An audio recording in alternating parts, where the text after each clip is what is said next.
So, welcome everyone. This is Empowering Digital Citizenship with Privacy. Hope you're all in the right spot. I hope you're doing well today. I am Jeff Jokish, and I am a data privacy researcher and a partner here at Obscure IQ. Um, One of the things that I sort of focus on is data broker research, and we'll talk a little bit about that later on. And then I'm here with Colby Scullion, who's co-founder and CEO at Obscure IQ. Colby, you want to say hi? Yeah. Hey, everybody. Thank you all for joining. Greatly appreciate it. So like Jeff says, I'm a partner here at Obscure IQ. Um, I'm also, with being well versed in privacy, I also am an OSINT expert, and also an automation expert. Kind of have a little bit of a diverse background in terms of some of the industries that I've been involved in. But really great to have everybody here, and thank you all for coming. Great. Thanks, Colby.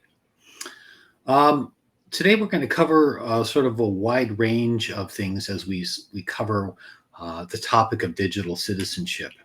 And I put together a little bit of a syllabus here. Essentially, we're going to start off with a little bit of a story about Sarah's cake, and then we're going to look at some statistics on digital citizenship. We're going to talk about why privacy is key for democracy. We're going to talk about why it's important for social discourse, why it's important for voting, and then we're going to talk about how you can take back your privacy. And then we'll look at some questions and answers, which you can also interject in the LinkedIn feed. We'll try to answer those as we go as well. And we'll then wrap it up. So that's sort of the agenda.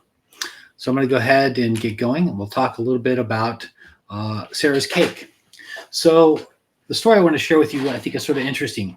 Sarah was sort of excited about her upcoming marriage, as any woman would be. She was getting married to Josh, and she shared her joy on social media, posting pictures of the venue, the dress, her man. She even shared a playful debate about the wedding cake flavor she was looking at. A traditional vanilla cake versus a more whimsical cake that might include something a little funny in it. Mostly by happenstance, Sarah's April wedding was falling on the 20th. And given that April 20th is 420, a widely recognized cannabis culture holiday, Sarah joked that perhaps she could include a little marijuana in the cake. A stranger, though, stumbled upon her posts and decided that the cake ideas were not to his liking and drew some conclusions about Sarah's lifestyles and beliefs. Fueled by some intolerance, the stranger left a pretty scathing comment on her wedding post, assumed that the cake represented her, and sort of wished her a lifetime of misery, and noted that perhaps April 20th being Hitler's birthday might be a better role model for her than a life of weed. Others heard about the post and joined in and turned her joyful wedding announcement into a battleground of hateful comments. Sarah was, of course, heartbroken, her happy moment ruined, replaced with fear and anxiety about her wedding. She was sort of forced to close down her social media accounts and even worried about the safety of her guests. So her simple act of sharing that happy moment online turned into a nightmare because of a stranger's assumptions and the ease at which people can be targeted with their perceived beliefs. The personal data that we post online can be used against us and can even impact our physical safety. It doesn't really matter if you intend to be political or just living your life online. It can set some people off. So the point I want to sort of make here is that we're all now digital citizens, and what we say can be used against us in the court of public opinion or just in the court of one pissed off guy, right? So I think our world has really changed. And the question that I sort of posed on social media here is, can democracy survive if we have no privacy? And that's what I sort of wanted to have you think about this story as we sort of walk further into this debate, this seminar. So maybe some key statistics to think about digital citizenship. And Colby, I'd like you to sort of weigh in here as we walk through some of these. The rise of our digital citizenship has really reshaped how people in the United States have engaged with the world and how they vote, how they think, how they converse. Here's a few ways that sort of happened. If we look at voting behavior, for instance, our digital voting methods. In the 2020 election, for instance, Pew Research found that 46% of voters cast their ballots by mail or absentee ballot, a significant increase compared to previous elections. Of course, that was largely due to the pandemic, but we're not sure how much that's actually going to go back now that people have sort of gotten used to that sort of digital voting mechanism. Yeah, it's likely to stay. Right. Online political engagement has certainly changed, right? About 25% of Americans use social media to encourage others to vote in the 2020 election, according to Pew. And this trend has sort of shifted voter mobilization and participation to online platforms where a lot of political discourse occurs. So now, instead of having that mobilization be sort of on the ground and where you can have sort of like one-on-one discussions, now it's in this very noisy space. So that changes things a lot, I think, and allows a lot more potential for misinformation and for other things to happen. Jeff, I'm sure you remember the one use case that you and I had seen whenever we were doing a lot of research on mobile location privacy. Whenever there were a variety of different campaigns that were actually ad targeting folks who were in line to vote, to physically vote. And yeah, I mean, that raises serious ethical questions, I think. Right. Yeah, I don't know if you guys have heard that, but you can actually, people were actually targeting people in line to vote with ads as they're getting ready to, you know, pull the lever on their vote. Yep. That's pretty interesting. Another piece of information there, thinking and information consumption. So certainly misinformation is pretty rampant. Reuters did a study, said that 55% of people in the US have been exposed to misinformation online. And that's pretty interesting. It seems to me that 55% is pretty darn low, right? Yeah, I think if you go online, I think you've been exposed to. It's pretty much 100%, isn't it? Right? Yeah, I would say so. But yeah, whatever the number is, it's very high, right? And it doesn't really matter which direction you think that misinformation is, it's out there, right? We're all exposed to misinformation. You can hardly believe half the information that you see online anymore. So it's interesting, right? And whether it's information or not, the second point here is important, right? It's an echo chamber. Pew Research also found that the 73% of US adults believe that social media platforms actively censor political viewpoints, which has led to concerns about the creation of ideological echo chambers. I'm not sure whether it matters if people believe that the views of the are being censored on social media. It probably is to some extent or another, right? But the fact that they're actually going into these echo chambers where they're self-selecting and the algorithms are selecting for them the things that they like.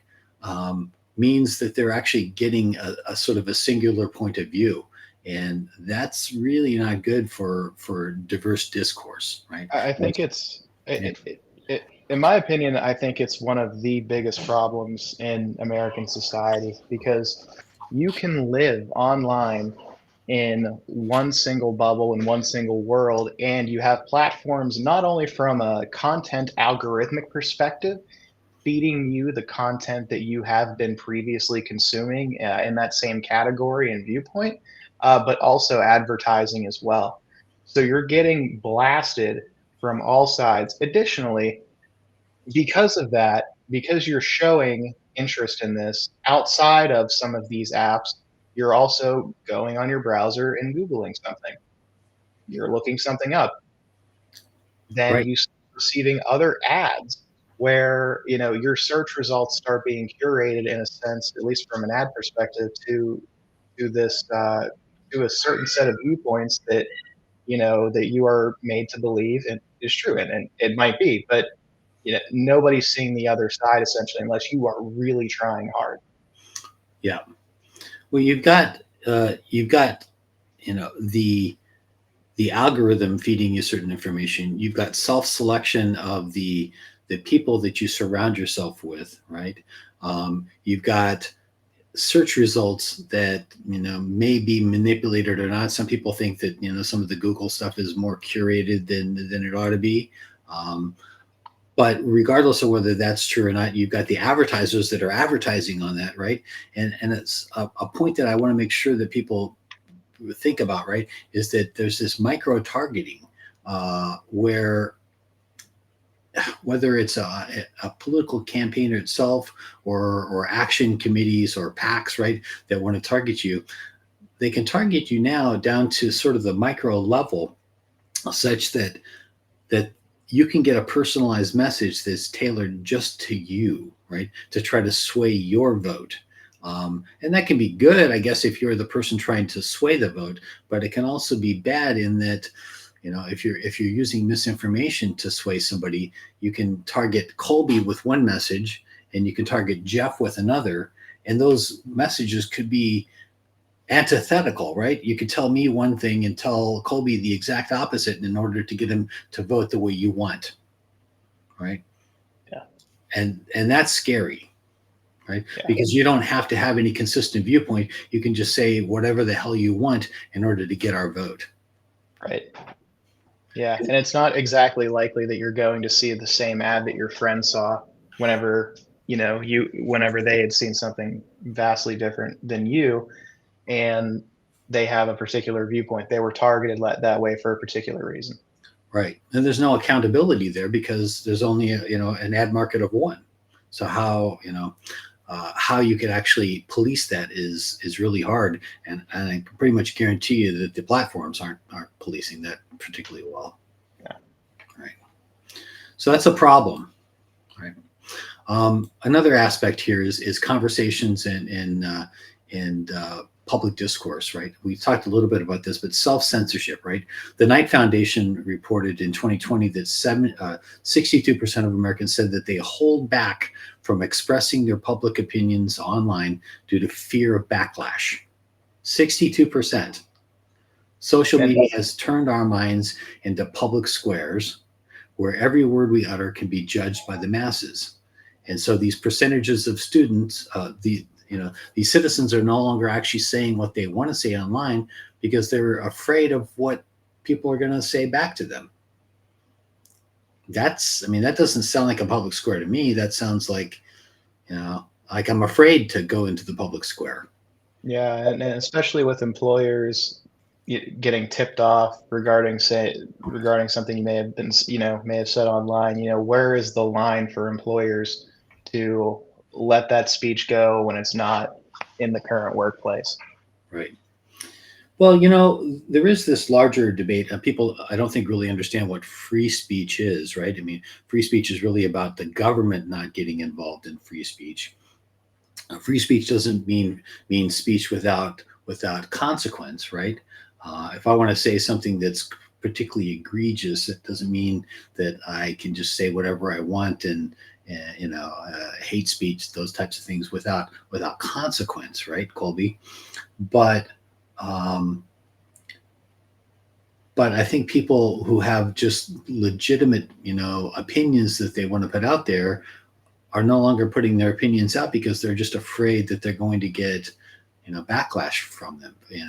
I think a lot of the people who are, holding back are probably a lot of the folks who actually have something constructive to say, and they don't want to jump into it because they're just intimidated by the way that I would say radicals on, all sides would react to them. Right. So, yeah, it seems like it's only the extreme voices that actually get heard, and the moderate voices don't get heard. Yep. Yep. That's one thing I've noticed online. I'm sure we all have. Posts, I would say, posts that are responsible and well thought out and nuanced tend not to do as well algorithmically than other ones that are very fiery, emotional, Right. and particularly one sided. Right. So let's look quickly here at one additional piece here, online harassment. About half of US teens have experienced cyberbullying, according to Pew. Fear of being called out, suffering reputational damage, that stifles their free expression. This extends to adults, of course, in cancel culture that discourages people from engaging in free dialogue. I think this really just sort of talks about what we just spoke about, but I'd say it's probably, I don't know if those numbers are the correct numbers, but I think you could sort of see that people are worried about what they do and say online because they're afraid of retribution, right? They're afraid of what other people are going to do to them, and it's I think a such a large community now. We don't live in this small town, right? And it's not like small towns necessarily had, an idyllic world that we sometimes sort of look back and say, oh, history was great. There were problems, back then as well. But now we live in this like world where it's the entire world, right? You post something and some guy from Tanzania could get annoyed with what you say, right? There's 7 billion people that could respond to your post. That's sort of a lot of pressure, right? To be able to have to please 7 billion people. Um, there's a couple more things here, but I think we sort of gone through our time for this slide. I want to sort of move on a little bit, Colby. So, Yeah. so did you have something to say there? Oh, no, I was just agreeing with you. Yeah. So why is privacy key for democracy? I'm going to go through this a little bit quickly, but if you have questions, I'd like you to sort of speak up in the comments, because I think this is a really key portion of the presentation we have to make here today. So I want to break this down into sort of three overriding issues, right? The first is freedom of thought and expression, right? Personally, I think we have lost a lot of freedom, but in a strange new way. The founding fathers never really envisioned this, right? Not so much directly as a result of government suppression, though arguments might be made that government gets access to a lot of our data, but more based upon corporate data surveillance and mob pressure. Privacy protects individuals from surveillance and fear of retaliation, allowing them to express their opinions and beliefs freely. And in a democratic society, this fosters open discourse and debate and the exchange of diverse ideas without the chilling effect of government or societal overreach.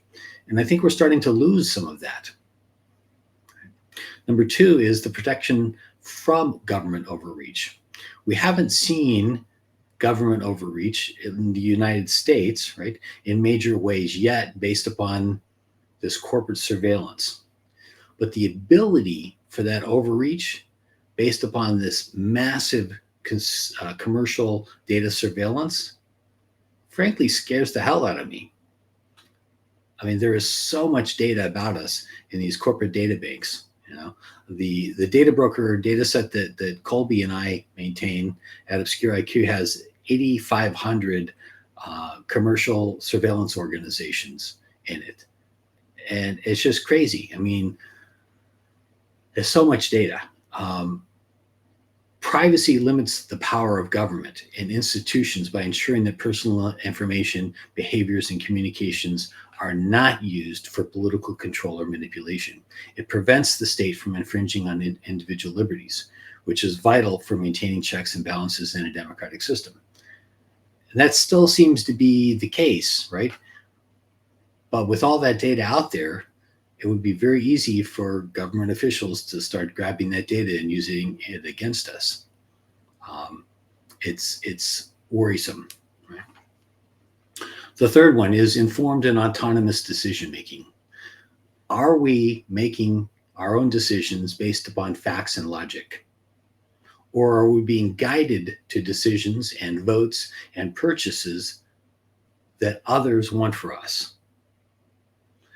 Because Privacy allows citizens to make those independent choices, free from manipulation by data collectors and advertisers or political actors. By safeguarding our personal information, privacy ensures that people can form their own opinions and vote without external influence, and ensures the integrity of our democratic processes. But if all this information is being collected from us, and we're being targeted with all these ads, and we're being put in all these bubbles, are we actually getting information that's correct? Are we being misinformed? Are we being targeted and it's shaped and molded? I mean, are we really even making decisions on our own? Are our thoughts our own even anymore? I mean, I think a lot of this might look at, people from the other side of the political aisle and think, how the hell do they think those kinds of thoughts, and think that they're being manipulated? And they probably think the people on the other side of the aisle are manipulated, right? So maybe everybody's being manipulated a bit. Right?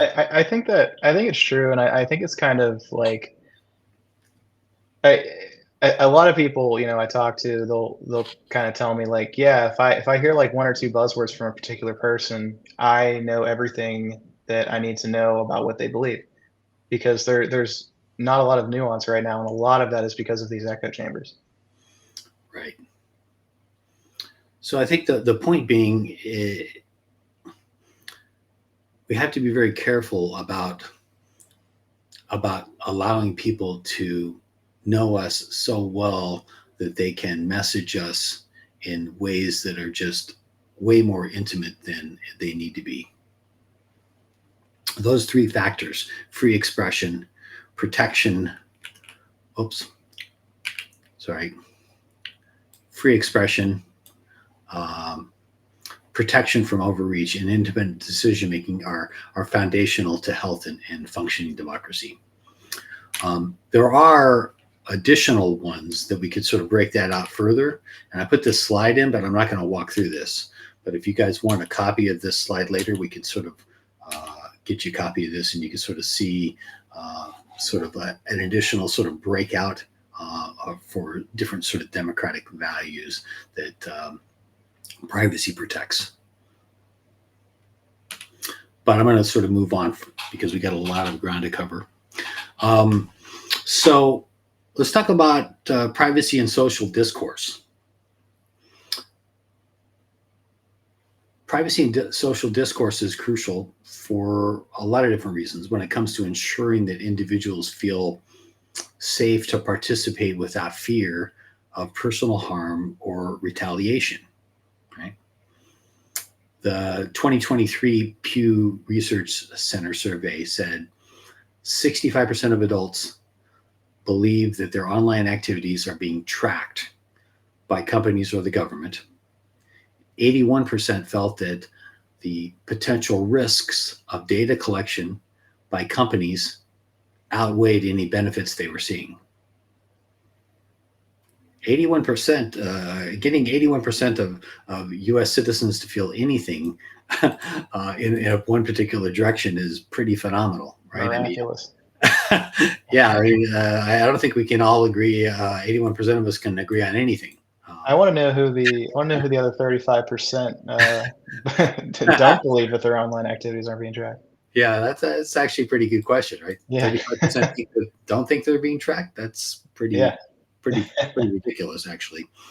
But yeah, I mean, people are understanding that however they're being tracked, it's not worth it, right? And I think this backlash is really sort of growing. The problem is that there's so much value in tracking for all the companies that are doing it. They've got so much political swing. It's hard to actually change the laws, even though we're getting some privacy laws in place. They don't actually have a lot of impact on our lives, I think, right? But here's why privacy matters in social discourse, right? Personal safety and security. The lack of privacy can expose people to real world threats, that harassment, right? Doxing, even physical violence. A 2021 study by the Anti-Defamation League found that 36% of Americans experienced online harassment. 27% of those harassed fear for their physical safety. Uh, that's a lot of people. It is a 30% of 31. That's like 10% of Americans feel physically threatened for their safety based upon online harassment. That's a lot of people. Yeah. Right? Privacy ensures a degree of separation between our online speech and our personal life, and allowing people to express themselves without fear of being easily located or harmed is important, right? A couple of examples. I mean, you guys probably have examples in your own life or people close to you, but some bigger examples, right? Even right now, right? The Israel-Hamas war, you can sort of see it in the things that are happening. If you mention, you're pro or con for either side of that war, you're going to get immediate hate online, right? It's sort of impossible to have an opinion on that without attracting a whole lot of attention, right? Or look at a couple of years back, I guess it's been several years now, the Gamergate controversy, right? Where there was some female game developers who thought that there was too much male domination in that industry, and they got ostracized so badly by a lot of male video game users, right? That some of them had to go into hiding. Some of them, I think, never even came back to the industry because they were so inundated and threatened. So Yeah, one got stalked in Los Angeles, Jeff. You and I, not long after you and I met, I think we talked about it. yeah, Yeah, fortunately, she was able to safely get into her apartment, but her stalker showed up outside of her apartment. yeah, it's pretty bad. And that one was a little bit weaponized because the 4chan guys, I think, were sort of behind a little bit of that. Wasn't just it wasn't maybe just a group of people doing it, but there was a little bit of weaponization of it too. But that's probably happening in a lot of these particular cases, right? It's not necessarily just an individual's hate or even misperceptions, right? Oftentimes it gets weaponized by external influences. There's also sort of this encouragement of honest and open dialogue that we're starting to miss, because privacy fosters a space where people can be more likely to freely speak, right? Offer critical opinions, engage in meaningful discourse. And we're getting a lot less of that now. When individuals know that they're protected from immediate personal exposure, they're more likely to share honest thoughts and contribute in a more robust exchange of ideas. Without that safety, self-censorship and suppressed dialogue often become the norm. So I've actually looked at this a lot. I did a lot of work when I was at Cha-Cha, a search engine that did text-based searching like 15 years ago. And it's a sort of a longer story, right? But let me give you this statistic. A 2020 study, the Journal of Computer Mediated Communication, found that anonymous online forums showed a greater diversity of opinion and higher levels of civility compared to forums where users were required to use their real names. It sounds counterintuitive, right? You'd think if you had to use your real names, you'd be more civil. But counter to that, being able to actually use pseudonyms and anonymous accounts, they actually had more civility and more diversity of ideas. It allows you to have the freedom to actually say what's on your mind, and realizing that other people have the same thing. You're in a environment where you can respect that. Yeah, it's crazy to think, but I've seen some other studies to this effect too. Back 10 or 15 years ago when I was looking at this, and we found some of the same things. Mhm. Right? Forcing people to use their real names doesn't really make a difference, because people have this ability to feel as though they're unknown, even though you know their name, right? I mean, People create these Twitter accounts and think that they have some level of anonymity online because they've got a Twitter handle, and right, but it's not really anonymous, right? Or even if they use their real name, they somehow think that you're not going to be able to track them down. Um, so I don't think people's understanding of anonymity really means a whole lot. If we could uh, sort of go off on a tangent for a second, people think that Bitcoin is anonymous, right? But it's like almost the farthest thing from anonymity.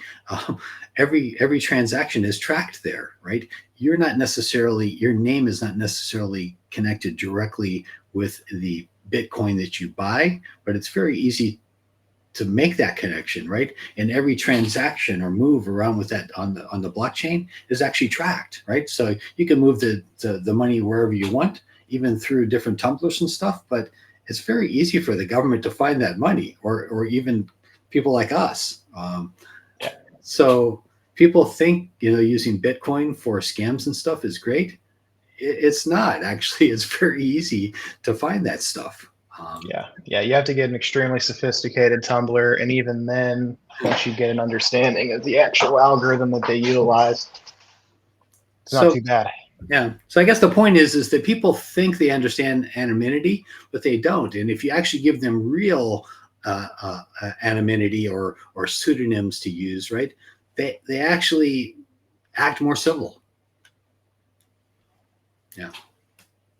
So anyway, I think we're going to move on here a little bit. Have we got any questions that have been popping up in the dialogue here, Colby? You Looks see like we have anything? one from George here. People seem unaware of how their privacy is being violated, or worse, feel like it's too late to do anything. Can this even be changed? When most lawmakers look at large corporate entities for guidance on privacy, well, it's not going to change if they're looking to large corporate entities for guidance. George, I think you're probably right on about that. Um, I do think it can be changed. It's going to be a pretty slow process, but I think you know my thought really is this: that 15 or 20 years from now, we're going to look back at this time and think, what the hell we were thinking, giving all of our personal data to everybody in the world, uh, because it's got to stop. It just can't go on like this. Um, how exactly we transition from where we are now to that state in 5, 10, 15, 20 years, I'm not sure I see a clear path, but I think something really bad is likely to happen. Um, whether that's a singular event or people just get fed up with it. Because I I was going think to say the exact same thing. you know, It almost has to. we're getting to a nexus, a point where people are going to start demanding action because they're just unhappy with all of the crime that's being committed with their data. And every day it's two or three more data breaches, and every time it's our data that's being lost, and those cybercrime portfolios of us, right, our profiles are getting built up larger and larger on the dark web, and there's no getting that data back. It's sort of like we talk about, like, not being able to get our DNA data back from 23andMe, right? Well, how do you get your profile information back from the dark web after 50 different major corporations have been breached and all that data has been aggregated into the mother of all data breaches? You can't, right? So at some point, the rest of the population is going to realize that companies aren't protecting our data, and every time you give it to them, they trade it to 500 other companies to make money, and it's going to stop. Yeah, I thought the NPD data breach would have brought a little bit more scrutiny onto something like this. And while it did make news and people were talking about it, I think people were kind of numb to the fact that they've just accepted that their social security number is completely out there and it can be hacked. And they're really just hoping that, you know, that they're not targeted by just obscurity in a sense. Yeah. It's kind of a series of these. It'll be a series of breaches. I thought the NSA story breaking would have, with Snowden would have been. I think that was probably the first Yeah, major. Snowden had a big impact, I think. Yeah, I think he had a worldwide impact. Whatever you think about, him personally, right? The story that he broke was important, right? And I think he woke up right. a lot of people. Yeah, Um, it's really popular to talk about it when it's the government, but whenever it's corporations doing this, it's known, but it's just accepted. It's okay. right. Well, what people don't realize, or at least a lot of people don't, right, is that it's pretty easy for the government to get their hands on all of this corporate data. They can just go and buy it in most cases, right? Or they can use a warrant to get at it, and lots of times they don't even need a warrant; they can just go ask for it. So whether they're buying it or they're using legal mechanisms or they're just asking for it, they can often get at all this data about us, Yeah, and that's pretty scary because often it's a violation of the Fourth Amendment or at least a malfigurement of it. So let's talk about voting. This is a little bit of a different issue, right? Why do we need privacy for voting? I mean, to some extent, we have a little bit of privacy because we go into a voting booth and we close the curtain behind us, right? So nobody can see who we voted for.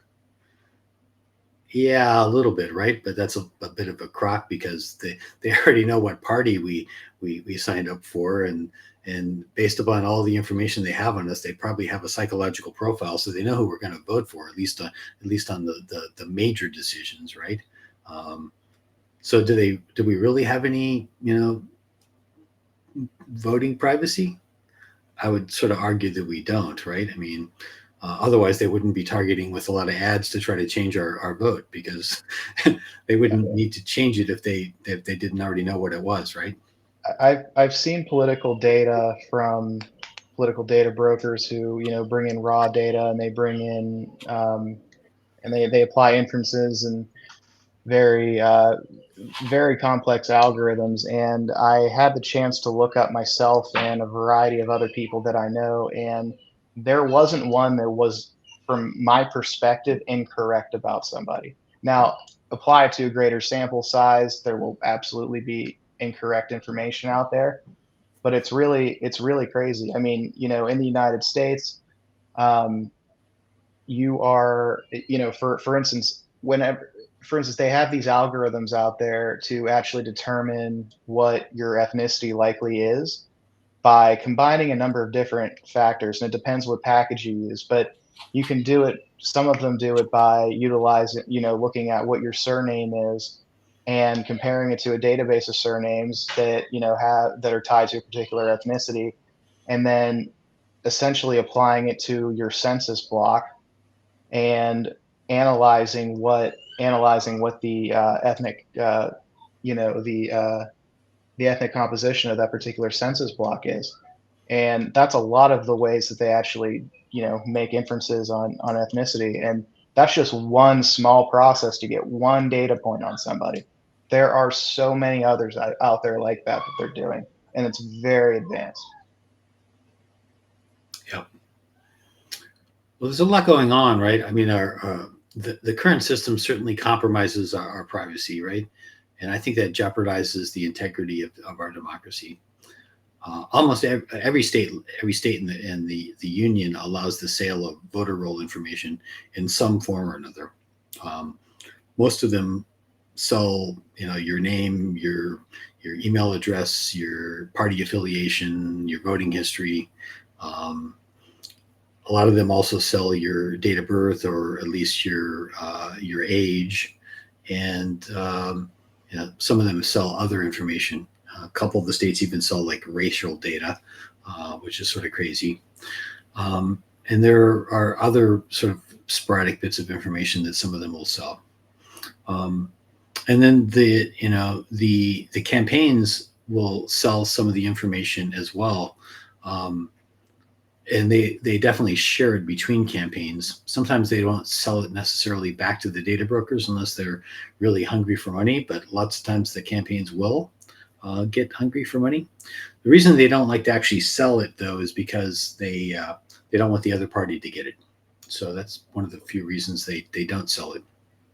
Um, but while transparency is sort of important in some respects, part of the reason the data gets sold, right, is because we originally wanted that information made available so people can check the voter rolls, make sure nobody's cheating, right, which is important, right? But do we really need that level of transparency in order to make sure that nobody's cheating? That's maybe a bit of a question mark. There's probably better ways that we can ensure that transparency without giving out everybody's personal data to every data broker. So there's lots of sort of things we could talk about here, sort of freedom from coercion and intimidation, right? History is sort of rife with examples of voter intimidation, poll taxes, literacy tests, outright threats of violence, right? There's also sort of encouragement of independent thought. A healthy democracy requires citizens to engage critically with issues and candidates. And when voting choices are private, people are free to vote according to their conscience. And then protection from repercussions, right? Especially in today's polarized climate, revealing one's vote choices can lead to social ostracization, discrimination, or even violence. So, I know if certain families, if you're voting for the wrong candidate, you don't get any dinner. Those types of things, right? Can lead to some awkward conversations. But I want to point out a comment that Monique made. So what she said was, it's what do we have here? At some point, I hope there's more public conversation, transparency around the DNC and RNC jumping in to fight state privacy legislation. They're just as bad as big tech. I totally agree. I don't even think you can. From Jeff, correct me if I'm wrong. Monique, correct me if I'm wrong. But I don't think you can send privacy requests to the DNC or the RNC. Any campaign, none of them will honor it. I don't even know if CCPA would protect against something like that, but I could be wrong. I don't think so. Political parties are considered nonprofits, right? And most privacy laws don't cover nonprofits. So they're sort of exempting themselves from most privacy legislation. Right. And, I think I do think it's problematic, right? Because, well, there are a lot of politicians who want to get on the right side of privacy laws now because they understand how important it is, right? And because it's a very popular issue with voters, right? On both sides, on every side of the equation. They've also got this other thing of they want political data, right? They want demographic data to be able to run their campaigns because it's crucial, right? To winning a campaign, having voter data, right? But if you can't have that data, right? If you can't buy that from a data broker, how are you going to win, right? So to some extent, I'm sure a lot of these politicians are thinking that supporting privacy legislation, especially privacy legislation that would affect their data brokers, right, or their campaign, is like cutting their own throat. Now, obviously, if you could, if you cut it off for everybody, then, it's a level playing field. So maybe some of them are smart enough to realize that, but there it is. Yep. Yeah, they not only are they getting fought by lobbyists from the broker industry and big tech, but also they're realizing once that once it's all cut off, they could be a disadvantage. Yeah, and these data broker lobbyists can be pretty persuasive, as Monique and pretty much everybody I think understands, right? I mean, they'll use quite a few tactics to get what they want, right? And it doesn't always involve correct information. I think I think a lot of the small and medium-sized businesses in Vermont didn't quite understand exactly what was happening with that privacy bill that Monique was championing. So I don't know if there's anything else we want to talk about on voting. There's a hell of a lot more we could say, but maybe we move on to the next issue here, which is a little bit of how can we take back our privacy. Yeah, actually, we got 15 minutes left here. When we haven't even gotten really to questions yet. I want to encourage anybody, if you've got questions, to go ahead and put them into the LinkedIn feed so we can answer them, because we're probably not going to get to a full sort of question and answer at the end here. So how can we take back our privacy? We're going to sort of talk about sort of three different main ways that you can do that. First of all is, and while I love this picture here, I'm going to switch over to the next slide, right? So there's really sort of three ways that you can do that. One is clean up your existing digital footprint, which is essentially involves, taking direct action. Many of us have accumulated a vast amount of personal data scattered across various platforms and websites and services. This data includes like social media posts and old accounts and leaked information from data breaches, as well as those like 8,500 commercial surveillance platforms that I mentioned earlier.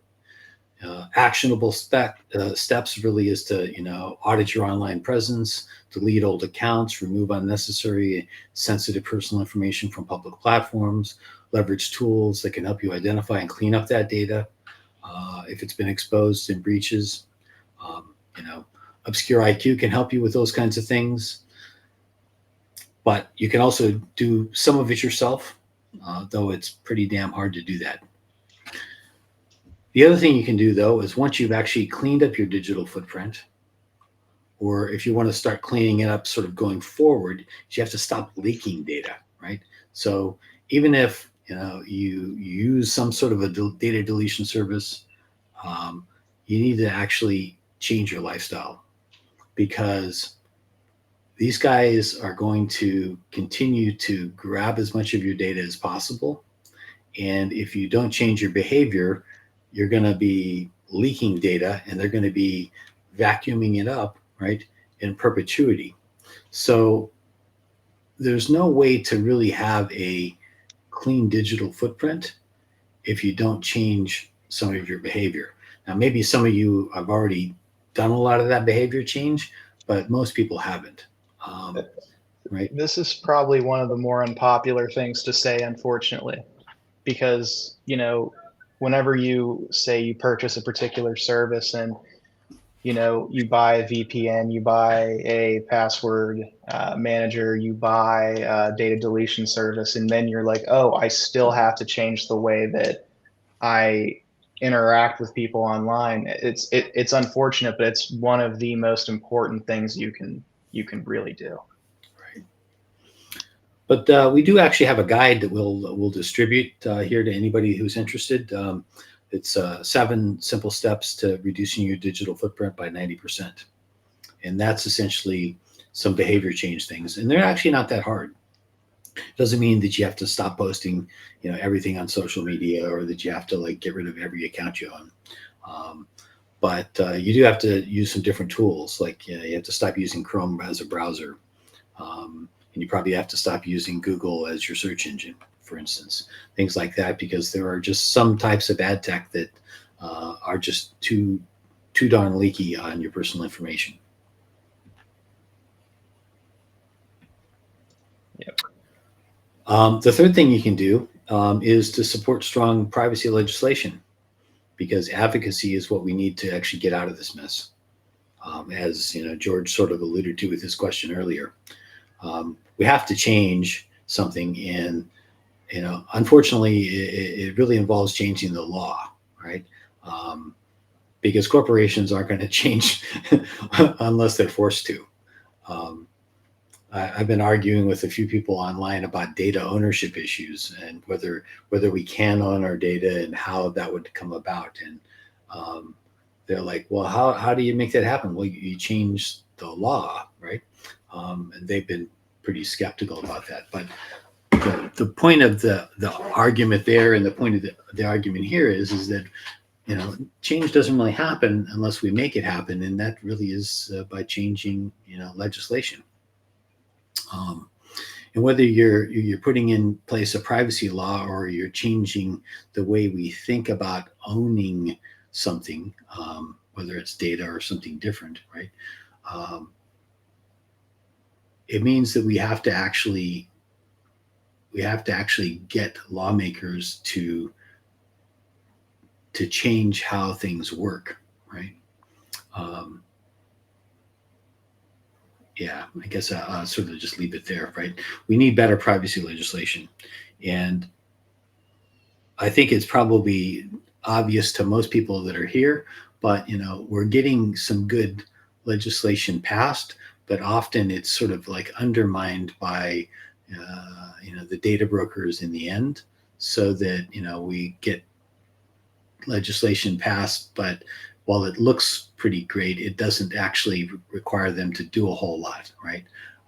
Or even if it does require them to do some things, it's more symbolic than actually a big change for what it's actually doing for consumers in terms of actually reclaiming their privacy. Yeah, there tends to be a lot of exemptions that are unfortunately easy to get around sometimes for larger brokers. Right. And one good example of that is actually the definition of a data broker. So, the California's got like probably something like 600 data brokers registered now for their CPPA portal. And at some point, when the Delete Act comes online, if it hasn't been changed before then, you'll be able to delete your data from all of those data brokers with one fell swoop if you're a California resident, which would be awesome. But as I told you, there's, we track 8,500 different organizations. All of those organizations aren't data brokers by the California definition. And even if they were to expand it, all of those organizations wouldn't be covered. But, probably legitimately a couple thousand of them should actually meet that definition now. And frankly, the definition should be wider. So it should actually cover several thousand of those, in our opinion, right? Because the definition of a data broker should probably be a lot wider. But the lobbyists have sort of limited what that definition is. And that's one example of limiting how these privacy laws work, right? If you limit who it actually applies to, then a lot of them can get away with not actually having to comply. Right. So let's take we've got a couple minutes here. If we don't have any questions, we can sort of go a little bit deeper into some of the data deletion things. One piece of information that not everybody knows about is location data, and how sort of important it is to get rid of that information. There are a lot of different location data brokers, and they collect essentially your mobile ad IDs and other types of identifiers. That's the primary one. And then a lot of geolocation information from your phone. If you're using like a weather app or a mapping app or other things, video games that you have on your phone, it'll collect a lot of information. And even if you delete that information from your phone, they've already collected that information and have it in databases. And it's very hard to get rid of that information unless you know how to contact all of those data brokers. But it is possible, right? And the reason you want to be able to do that is because these people have your whole pattern of life sitting in databases. And anybody that wants to go buy that information, well, they can't necessarily go and buy, just Jeff's data or Colby's data. They can buy a swath of data that covers us. And then they can start looking for patterns, connect all of those dots, and figure out, oh, that one's Colby and that one's Jeff. And then they've got, like I said, our entire pattern of life. And they can see every place we've been for whatever time period they've actually purchased. And that is particularly invasive information. Yeah. Yeah, I'm glad you mentioned it can be done a number of different ways. And Yeah. yeah, a great way of doing it is utilizing tools to geofence somebody. This was recently done by the fairly well reported instance was recently done by the Heritage Foundation, where it was tracking the first Trump assassin and some of his movements in a neighborhood not far from where I'm at, to various locations, I think in DC and what have you. But yeah, they were able to obtain that really by geofencing his house, figuring out what devices are in that house, and seeing where he drives. So he was going to work 8 hours a day. He was coming back home, and you put those data points together, and you have an individual right there. Yep. It's not hard. No. So, and they buy this information on people they shouldn't, right? They buy it on soldiers, they buy it on politicians. There was a report a few years ago that when Trump was still in office, they bought some information and were able to track one of Trump's Secret Service guys, I think, to a golf course when Trump was on the golf course. So Yep. they could actually see the guy, going out onto the golf course with the president at the time. That's scary shit. Yeah. Yeah. So location data is a problem, right? Another thing people don't really realize is how your data gets transferred and enhanced and moved and copied and copied and copied and copied.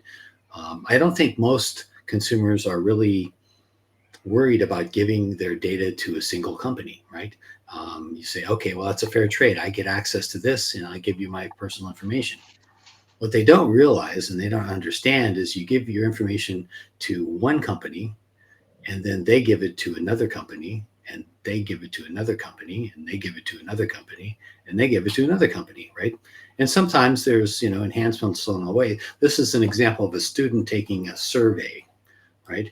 And so this company, the student took a survey from advisors, and then advisors gave the data to Experian to enhance it, and then Experian gave it to ALC to enhance it, and ALC gave it to Ethnic Tech to enhance it, and ALC then repackaged it and gave it to the marketer, and then the marketer actually ran campaigns, and God knows where the marketer did with it after that, right? But the student gave their information to one company, and all of a sudden, 5 companies has it, right?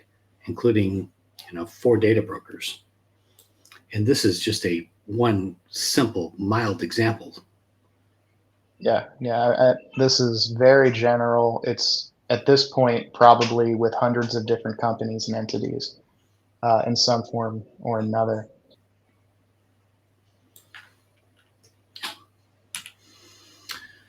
So, we talked about having so many different data brokers out there. We put together a sort of a typification, sort of a catalog of commercial surveillance. And we sort of break that out so that you can sort of think about data brokers in a more interesting way, I guess. Because if you got so many of them, you have to think about them in more granularity than just, okay, that's a data broker. So we break them out this way, into people search, to location brokers, ad tech, brands, social media, career and education. And then also there's sort of breach data, public records, credit and risk, and data providers. And each of these these categories have subcategories that we break the data brokers down into to try to understand them more.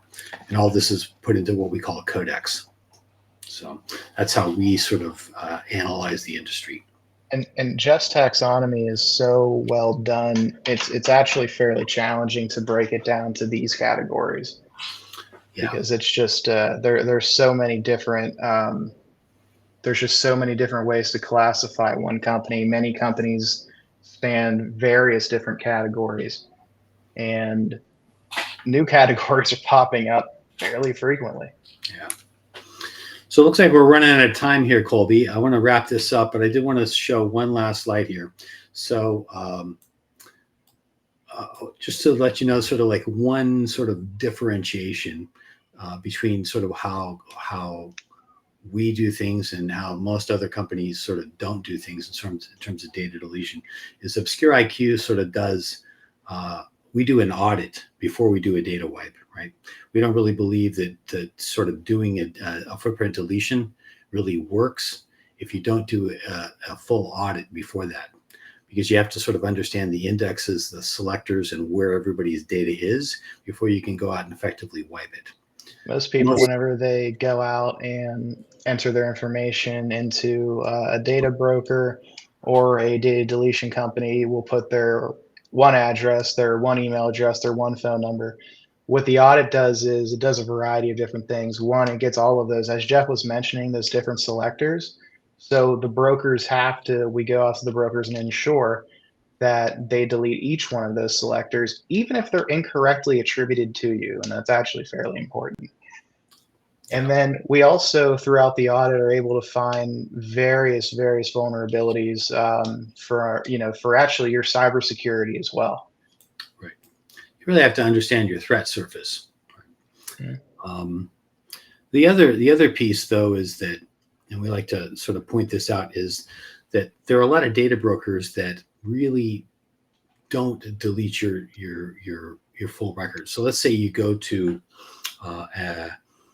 I don't know, who am I thinking of, Colby? One of the people search websites. InfoTracer. Yeah, you go to an InfoTracer website and say we were to delete, Debbie Reynolds from InfoTracer. If we just tell them to delete Debbie Reynolds, what they're going to do is they're just going to de-index Debbie, right? So that when you Google Debbie Reynolds, she doesn't pop up as an InfoTracer, record. And if you go to InfoTracer and type in Debbie Reynolds is not going to pop up, right? The problem is that if there's an old AOL address for Debbie Reynolds, right, or some handle that she hasn't used for 15 years, right, and I type that into InfoTracer, right, it could pop up Debbie's entire record because they haven't deleted her base record, right? That's a public record that they're not necessarily required to delete by law. So they don't delete the base record, right? So if I know another way to get at Debbie's information, I may still be able to access all of it, even though they've de-indexed her. And so this is the flaw in not deleting all of the indexes, all of the pieces of data that are out there about Debbie. And that's why we have to do the process the way we do it, to delete all the different pieces of information about our clients. If that makes sense. Anyway, we're a couple minutes overboard here. I want to thank everybody for coming, and I'll make the resources, this full recording and the 7 steps to deleting 90% of your data, and probably this PDF as well for this presentation, available to anybody who's interested. And we hope you have a great day. Really appreciate everybody. Thank you. Yeah. Take care. Bye.